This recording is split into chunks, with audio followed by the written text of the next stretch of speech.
And good evening from Washington. We have a powerful show tonight, including the latest invective and now violent imagery directed at President Trump, and an in-depth look into the left's double standard when it comes to women and some controversial comments from Michelle Obama. But first, we begin with our exclusive interview with President Trump. Earlier today, I sat down with him at the White House for a wide-ranging interview.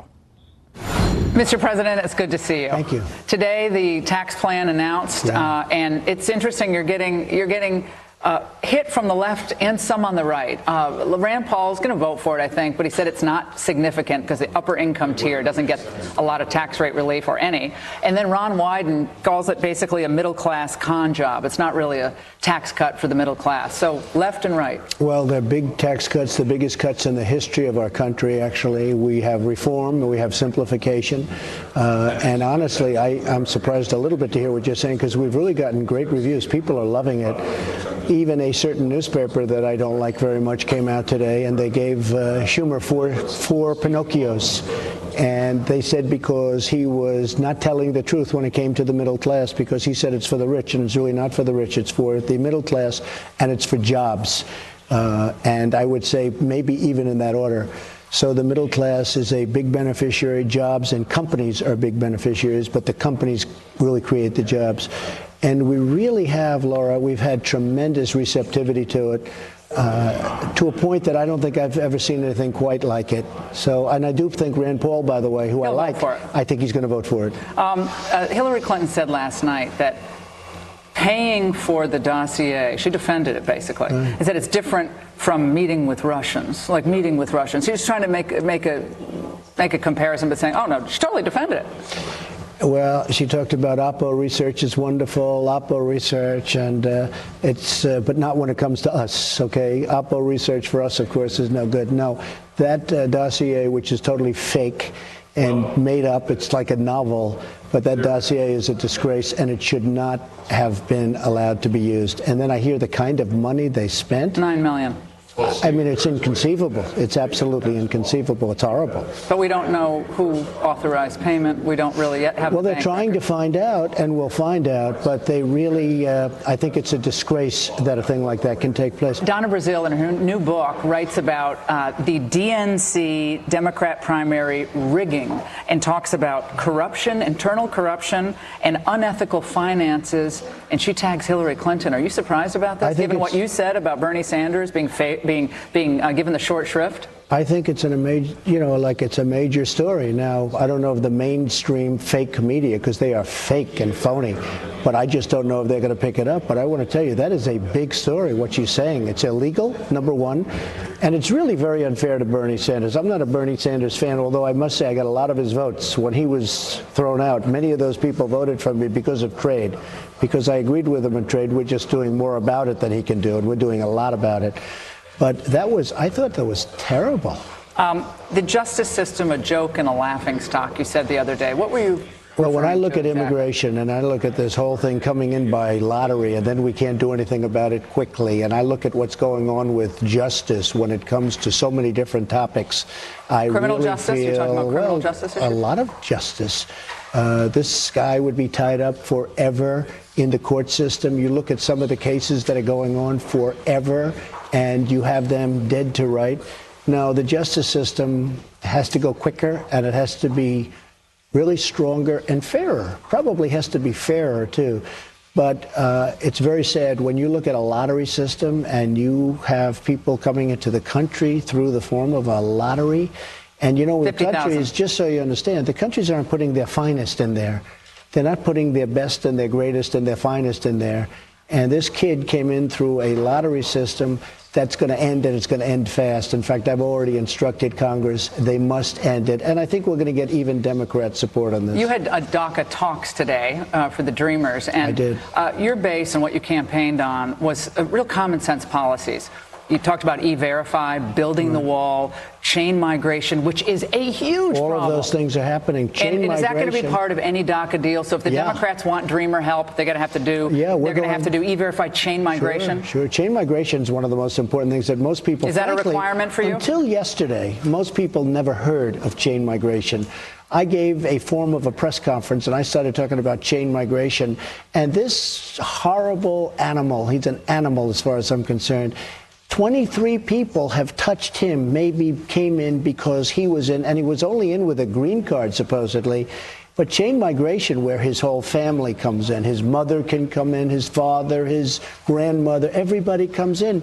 Chain migration is a disaster for this country, and it's going to end.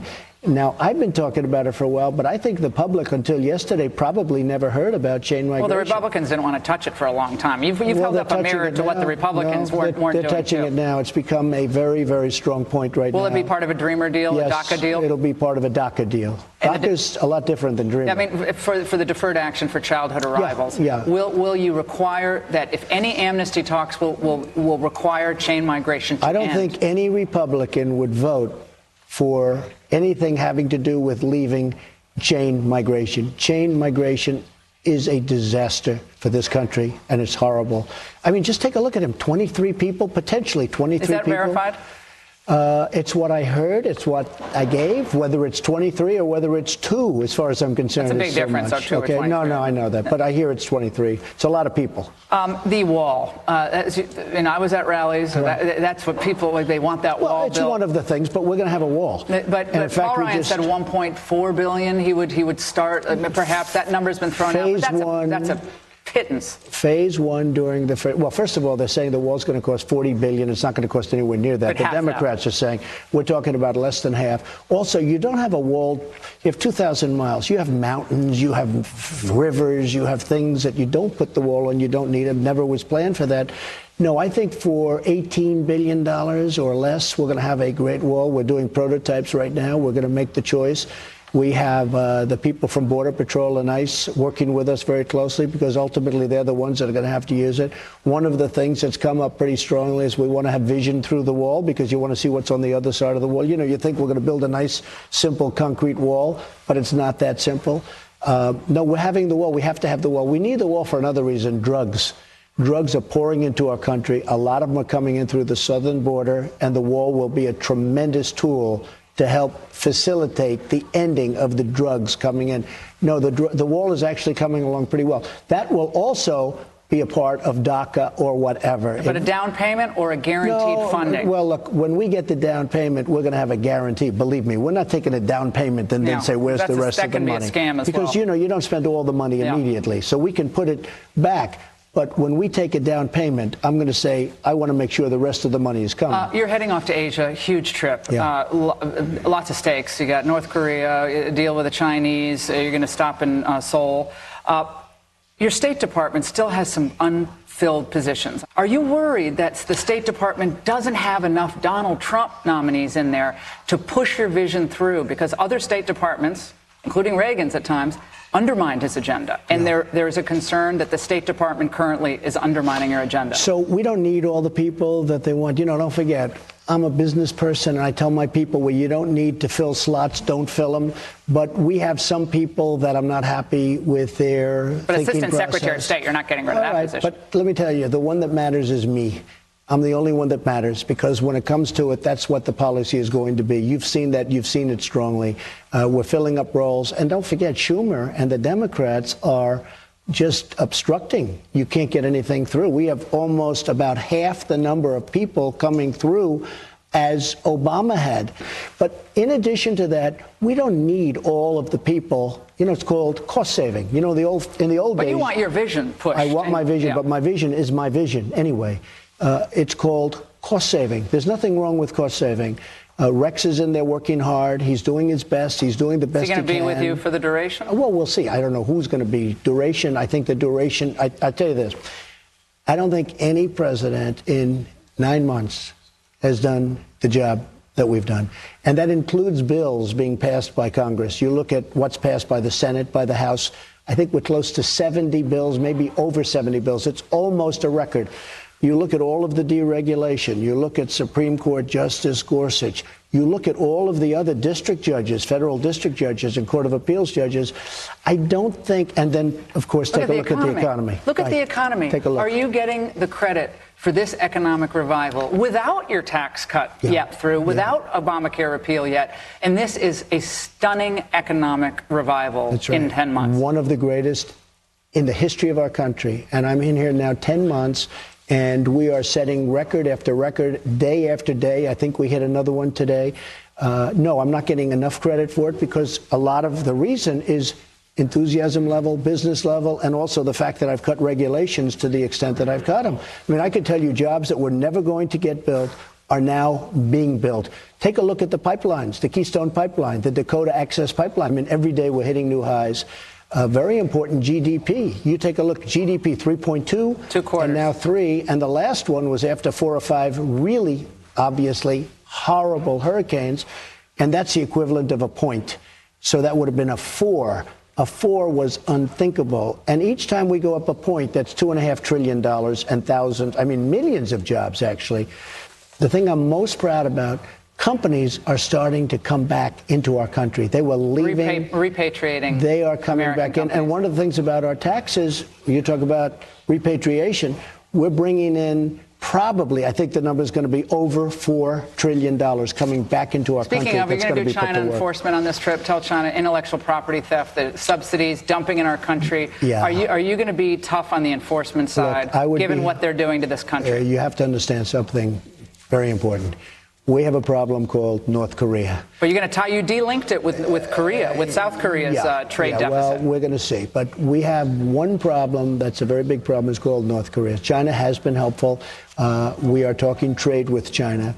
But I am also, it's not just, you're not in a total vacuum. And President Xi has been pretty terrific. Most people have been saying, whether it's cutting the banking system off from North Korea, whether it's cutting the oil down to North Korea, cutting supplies down. And I must tell you, North Korea is a thing that I think we will solve. And if we don't solve it, it's not going to be very pleasant for them. It's not going to be very pleasant, I guess, for anybody. But China is helping us.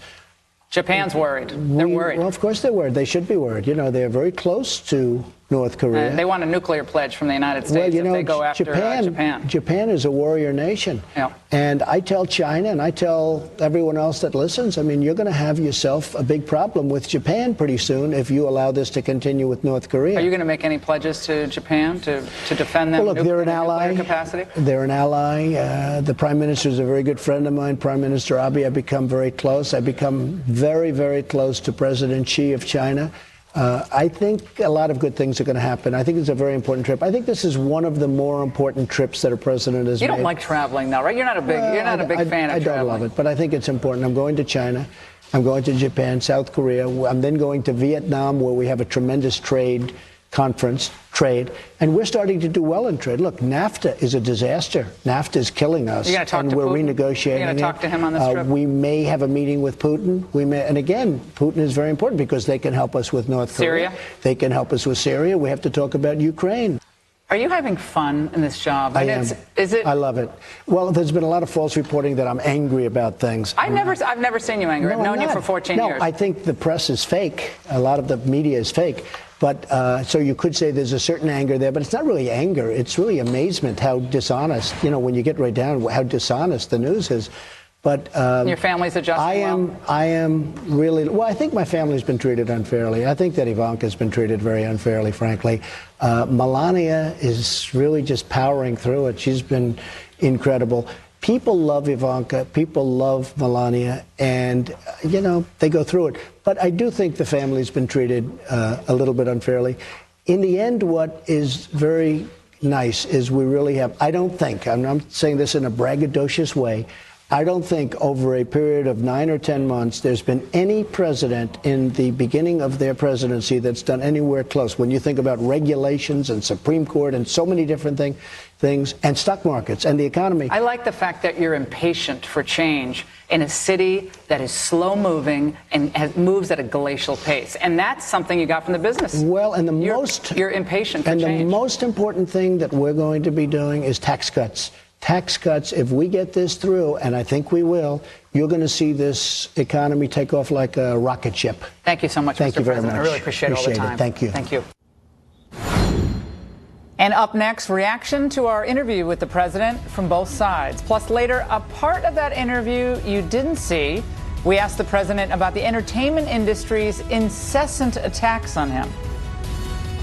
I think it's disgraceful, but we power forward.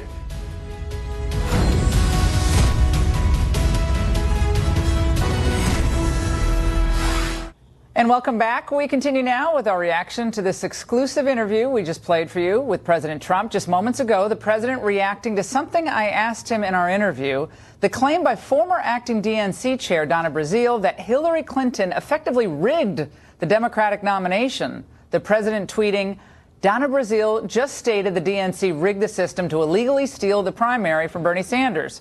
Bought and paid for by crooked Hillary. Joining us now for reaction is Molly Hemingway, a senior editor at The Federalist and Fox News contributor, and Congressman Brad Sherman, a Democrat from California. Great to see both of you.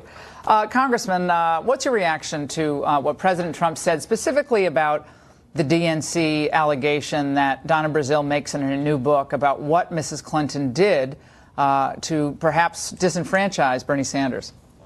Well, the president doesn't want to talk about it, the details of his tax plan. He wants to shift over to here. Well, he did talk about that, and we're going to get to that. But on this issue first, we're going to get to the tax plan. I mean, when you talk about a job-killing, deficit-exploding tax plan that's going to crush our economic growth, and you want to get a shift over to the fact that the DNC maybe favored Hillary, you know what? The RNC didn't favor Trump, favored his opponents. It was rigged both ways. He often talked about how the Republican Party was rigged.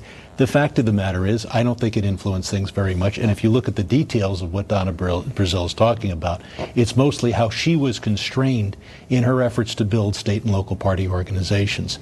There were not expenditures from the DNC that helped Hillary before the nomination. But look, we've known for a long time. But so you're just, and Bernie was very aware, and I campaigned with him, and he was campaigning. You know, I just think it's fascinating that Democrats, after all this time and dealing with all this muck from the Clintons, you guys still defend him. Like, after all this time, they've put the party through an impeachment.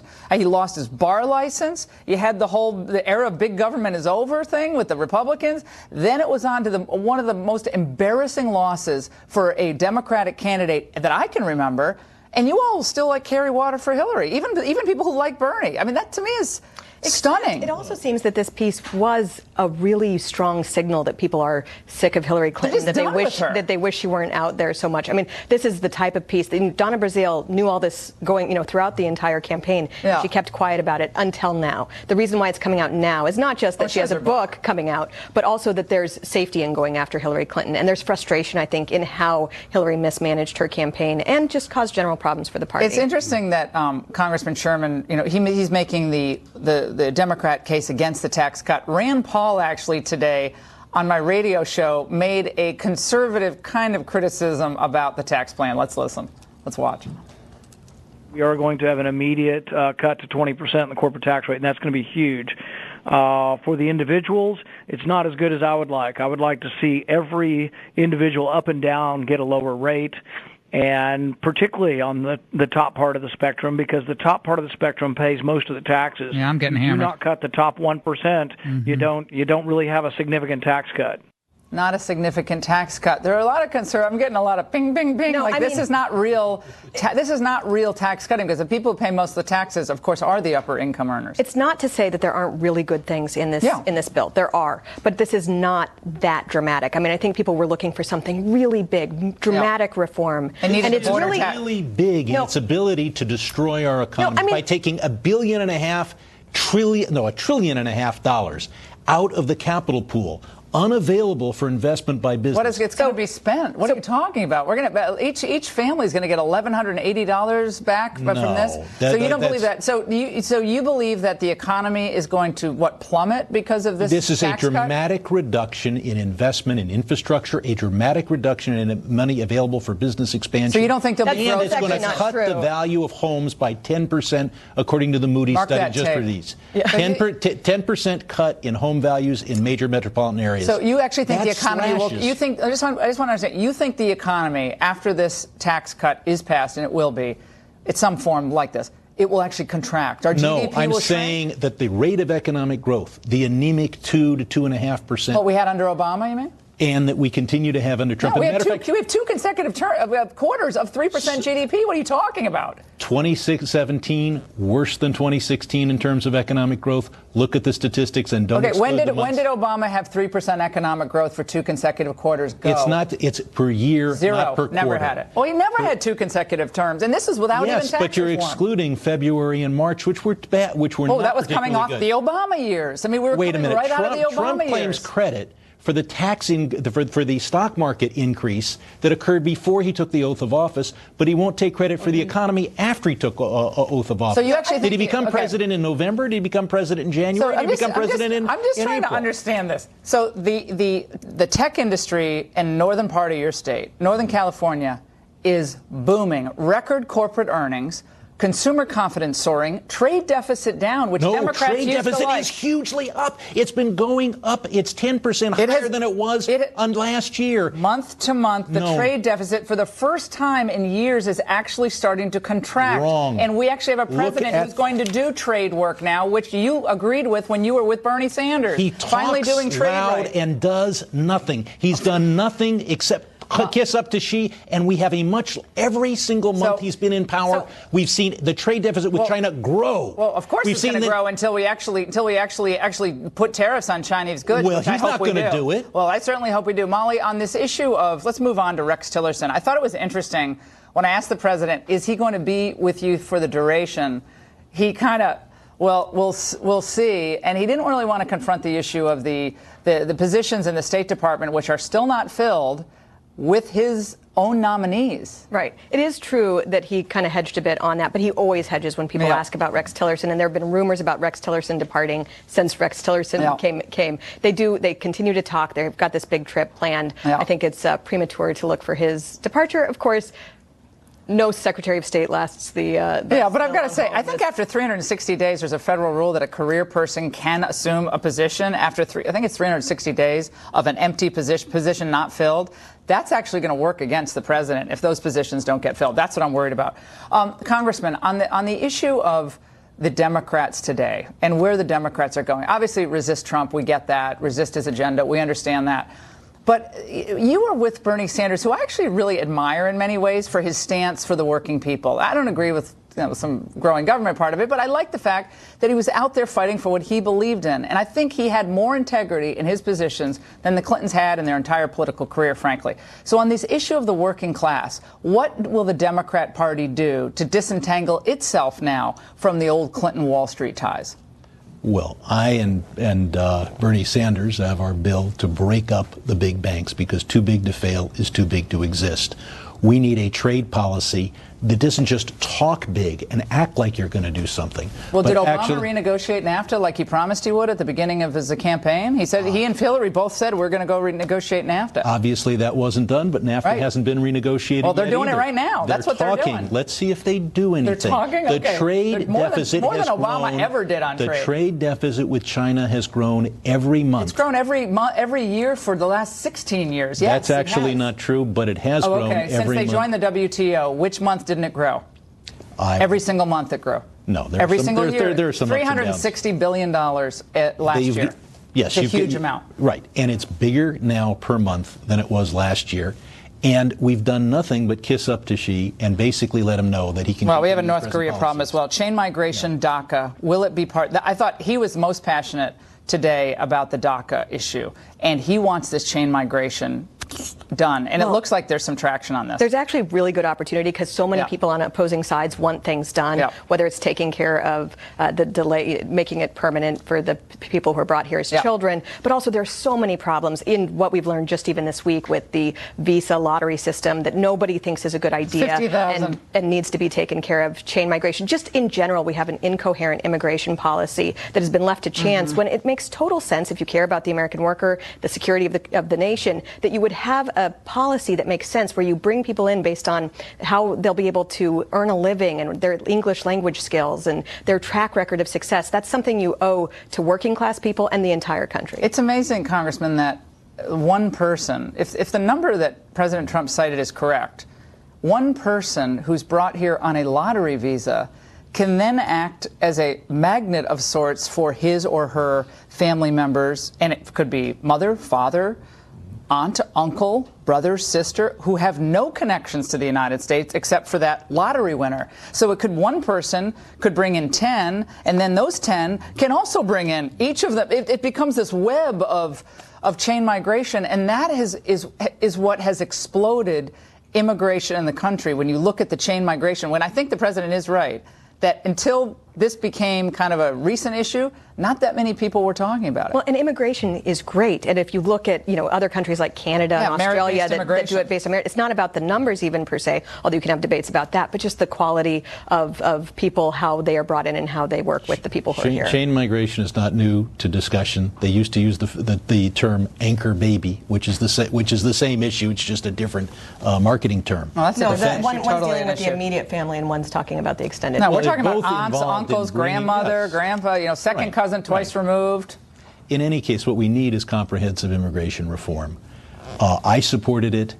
8 Republican senators supported it. It was a disaster. It was one of the biggest scams, and it's one of the reasons George Bush's popularity plummeted in the last 2 years of his time in office. And what we have now is a complete nonsense immigration system where people in my district live in fear. They're part of our community. What about the fact that 20% of your prisons are illegal immigrants? Does that bother you? 20% of California prison inmates are illegal immigrants. What a nightmare that is for your taxpayers in your state. Don't you feel any sense of obligation on that issue? I would have to check that figure out. Are you shocked that you didn't know that? That's not a figure I'm familiar with. I will have to check it. The state is a sanctuary state, correct? I'm one of the few Democrats that comes on Fox every time somebody turns to me with a figure.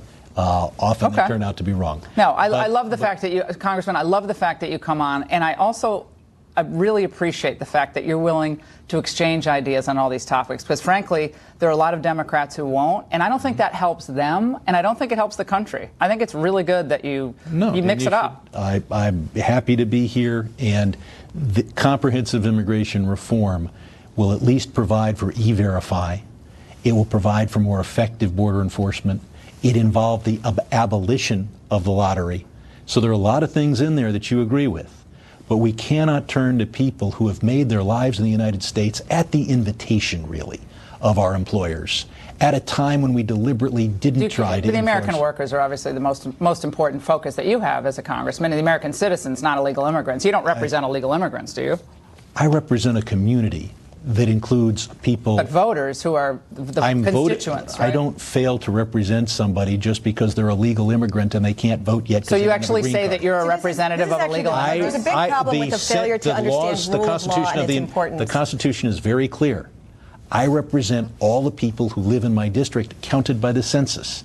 And the census allocates members of Congress and representation based on everyone who lives there. Excluding, I think the term is Indians not taxed.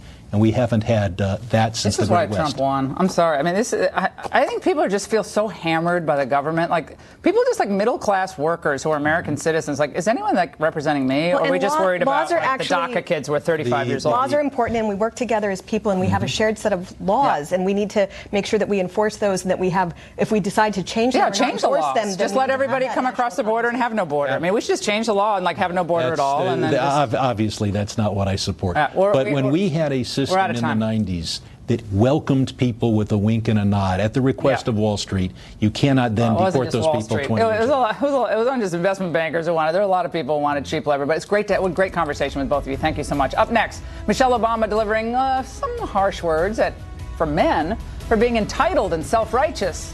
But she may need some redirecting. Stay tuned.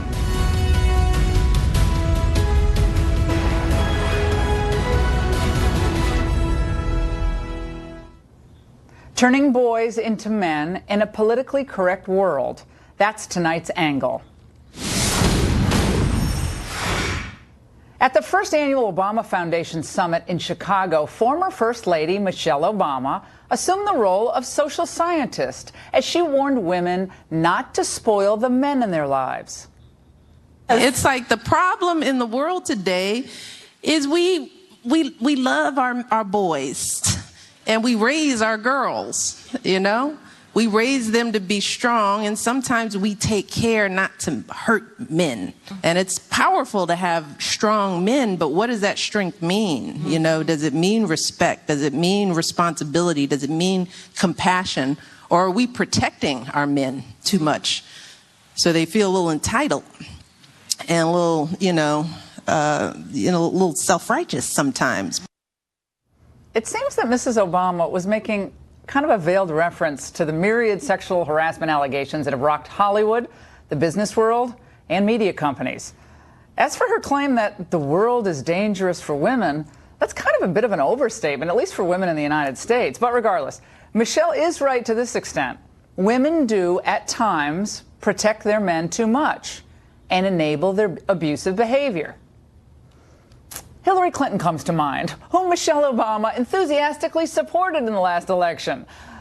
But was girl power really on display when Hillary attacked Bill's accusers, shamelessly trashing women who alleged against her husband some of the very same behavior that has been alleged against Harvey Weinstein? Remember the bimbo eruptions? And let's not forget that it took the Obamas and the Clintons 5 days to find the words to condemn their friend and their campaign bundler Weinstein in written statements. People who never spoke out before having the courage to speak out just clearly demonstrates that this behavior that he engaged in cannot be tolerated. Okay, took a while. And I'd be more willing, by the way, to listen to Michelle Obama's advice on child rearing and the sexes if she had herself not enabled the ultimate enabler, Hillary Clinton. And that's the angle. To talk about the Democrats' phony moral outrage over sexual abuse, we're joined by one of Bill Clinton's accusers, Juanita Broderick, and Christina Hoff Sommers, an American Enterprise Institute scholar who studies politics and gender and feminism. In her classic book, The War Against Boys, kind of went into a lot of what boys face in society today. It's great to see both of you, Juanita and Christina Hoff Sommers. Christina, I'm going to start with you. Unpack what Michelle was talking about there, the former First Lady, about it's a dangerous world for women and we kind of protect our men. What was she getting at there? And then also saying that men grow up to be entitled. We're raising our little boys to be entitled and self-righteous. It's so much the opposite is the case. In schools, boys face a rather hostile environment. They're far less likely to get good grades to go to college, and we need to address those problems. And I don't see entitled little boys. I see many, many neglected boys. I'm thinking maybe she was just speaking off the cuff and wasn't thinking, because she evinced such sort of hostility towards little boys and the men they become. And I think it's a problem that people will take the worst case male and then project that into the entire male population, including little boys. And this is something that's done by sort of hardline feminists. And we're raising boys to be strong, but what does that mean? And I mean, we should raise them to be gentlemen. That's of course. Sure. But the thing that was kind of left out of that conversation was really fathers and an intact family, which is so important for children. I mean, I'm a single mother, believe me. I know it's not ideal. I mean, it can be fine, and it's admirable for women to do. It's really tough, and it's admirable. But without fathers, it's a lot harder. Well, sociologists, experts from the right and the left have come together. It's the one thing they agree on is the importance of fathers in the lives of, particularly sons. Broken families take a higher toll on young male development. Absolutely. And Juanita, I want to go to you on this issue, because when you listen to Michelle Obama and she talked about, protecting men who, clearly talking about men who are not behaving, of course it came to mind Hillary Clinton, the ultimate enabler of a man's abusive behavior. Remember the bimbo eruptions? What you allege she said to you all those years after your allegations that Bill Clinton sexually assaulted you back in 1978, and yet Michelle Obama is talking about how bad it is to protect abusive men. Oh, I know. It's absolutely ridiculous. And all I can say is if Michelle Obama truly thinks and believes in the statements that she made. Thank goodness she didn't raise boys. You know, and I have no idea what part maybe Bill Clinton's mother played in his influencing his life, but I do know that he hid behind the skirt tail of Hillary Clinton. She went after us with a vengeance. I mean, and declared us the bimbo eruption. This woman has no conscience whatsoever.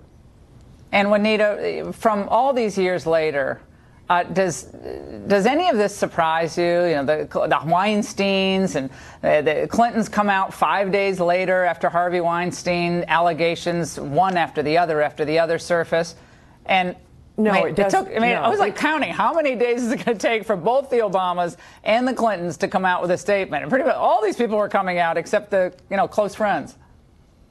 I know. It's absolutely ridiculous, Laura, that they waited that length of time to come out. They were close to Weinstein.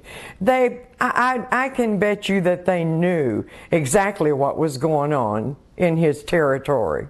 It's hard to believe, Christina, by the way, that Bill Clinton, who's as sophisticated as he is, and Hillary Clinton, who's supposedly as smart as she is, they didn't know what even I knew or had heard about Harvey Weinstein going all the way back to 1997. But they were saying, oh, never heard of anything like this. Yeah, well, there were a lot of enablers, and, there's hypocrisy. What do you think about the whole Hollywood? Oh, I know. I'm going to get into that later, but one incident after another. It's just all 1 second. The Hollywood spectrum. They're always wagging their fingers, moralizing about recycling and global warming and the environment. Yes, the moralizing and while allowing this to go on and really not taking. People knew about it. There were no efforts to control it in some way.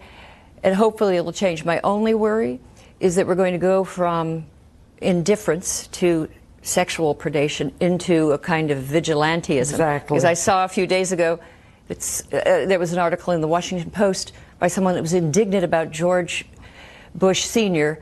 He had touched in his wheelchair at 93. He had just touched someone, and she spoke about a toxic environment, and so all toxic suddenly, wheelchair again, all men are implicated in the crimes of.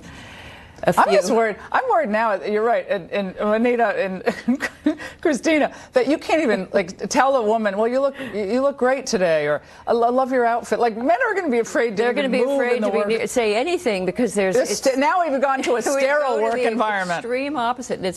And that makes everything unfun. So there has to be a middle ground of just treating each other well and treating each other with respect. Kindness, respect. Yes, courteousness. And Juanita, thank you for joining us. Christina, thank you so much for joining us. And up next, President Trump sounds off on the depraved state, yes, of Hollywood, and now it's vile hatred of him. That's moments away.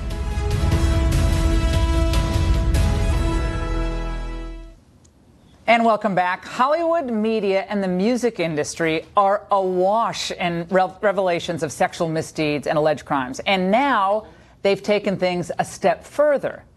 Now they're depicting the death of the president. This is the cover of Snoop Dogg's latest album. I guess he's not cooking with Martha Stewart the whole time, which I refuse to name. And the toe tag on the flag-draped corpse reads, of course you can see it, Trump. Now, I asked the president today about the Hollywood attacks on him. There are other images out there that aren't nice to see that are being put on album covers, put on magazines, late-night TV. Hollywood depravity in our children. How big of a problem do you think it is? Well, I think Hollywood depravity, period, is not only for children, for everything. I look at what's happening with that. And frankly, if they said some of the things about Obama, you would have people, politically correct people, say, oh, you can't say that. But with me, it's allowed. I think it's disgraceful, but we power forward. Joining us now for reaction is Raymond Arroyo, New York Times bestselling author of the Will Wilder series and a broadcaster. Raymond, they've really hit an all-time low. I mean, Snoop Dogg, he's so 1990s, first of all. I mean, I know he's, Mr. Pothead. He loves smoking pot and cooking with Martha Stewart on their TV show. But this really is solo. I almost didn't even want to show. Well, he's done this before. This is not the first time. In March, you'll remember in that music video, he had a gun to the head of the guy with the clown mask on. Oh, yeah. And this is nothing new. He should stick to the quinoa muffins with Martha. He's safer there, and the Republic is safe. But, you know, here's the problem. We remember when President Obama was still president, there was a rodeo clown who had a mask on. A president. You're the radio clown. This is the rodeo clown. And President Obama's mask was on him. They banned him for life from the rodeo. Oh yeah. Look at him, the poor guy. He weren't people in the stands though saying they wanted the rodeo clown to get run over by do you want to see the president run over by a bull? And they all cheered. That wasn't nice. Well, that's horrible. Look. Whether it's right or left, it's wrong. Here's why. It plants these murderous ideas into the minds of young people or sickos out there. Yeah, I didn't like the mask on the rodeo clown, but banned for life? I mean, I don't like anybody threatening in images, toxic images, the death or the maiming of an individual, whether it's a president or anybody else. But when it's a president, we really should work. But the Obamas had a lot of these rapper types in and out of the White House, right? Common and Drake and Jay-Z. Jay-Z. I mean, you go through the lyrics of Jay-Z. Yeah. Jay-Z seems like, oh, he's really mainstream. Then you go through some of his lyrics, like, whoa, like back that off. I don't want. Not exactly Rodgers and Hammerstein. No, not exactly. And then Alec Baldwin, doesn't he have I guess he's got a parody book coming out, satire. He has been dining out on. He's even dining out on the impersonation of Trump. It's not a great impersonation. It's a lousy impersonation. Well, he's on the toilet. There's a scene where he's on the toilet in the book, and I don't think we can show the picture. No. Aren't you sad about that? No, we're not. No, but it's ridiculous. But again, it's demeaning, it's degrading, and it bespeaks something about the Why people. are they so obsessed with Trump? What is it about this Hollywood industry that has its own problems, which we'll get to? But why are they so steeped in this hatred for You know Trump? what part Worse of it is? than Bush, much worse. Because he came from their media world. He was a reality star. He was someone known and famous like they are. And I think, well, I know this from talking to some actor friends. Some of them say, what does he have that I don't have? Well, he understands the people. He went out and spoke to them. He reflected their wishes and aspirations. He's smarter. And he won election. And he's smarter than you are. I'm sorry, but this idea. Well, let's talk about he did build a few businesses. Yeah, a few businesses. Sexual abuse with Weinstein, now Kevin Spacey, Dustin Hoffman. You start to ask, is there anyone who wasn't involved either as a victim or as a predator in sexual abuse in Hollywood?